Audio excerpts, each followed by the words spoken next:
Virtual currency کے ذریعے کالعدم تنظیموں کی مالی معاونت روکنے کا فیصلہ کر لیا گیا ہے۔ ایف آئی اے نے ورچوئل کرنسی انویسٹیگیشن سیل قائم کر دیا ہے۔ خصوصی یونٹ کرپٹو کرنسی اور بلاک چین کا مجرمانہ استعمال روکے گا۔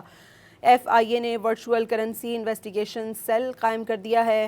ورچوئل کرنسی کے ذریعے کالعدم تنظیموں کی مالی معاونت روکنے کا فیصلہ کیا گیا ہے۔ ایف آئی اے کی جانب سے بڑا اقدام کیا گیا ہے۔ ورچوئل کرنسی کے ذریعے کالعدم تنظیموں کی مالی معاونت روکنے کا فیصلہ کر لیا گیا ہے۔ NAB, police, F B R, NACTA اور دیگر صوبائی اور قومی ادارے تعاون کریں گے۔ ورچوئل کرنسی سیل کے تحت national command and control centre بنایا جائے گا۔ خصوصی یونٹ کرپٹو کرنسی اور بلاک چین کا مجرمانہ استعمال روکے گا۔ ایف آئی اے نے بڑا اقدام کیا ہے۔ ورچوئل کرنسی انویسٹیگیشن سیل قائم کر دیا گیا ہے۔ ورچوئل کرنسی کے ذریعے کالعدم تنظیموں کی مالی معاونت روکنے کا فیصلہ کیا گیا ہے۔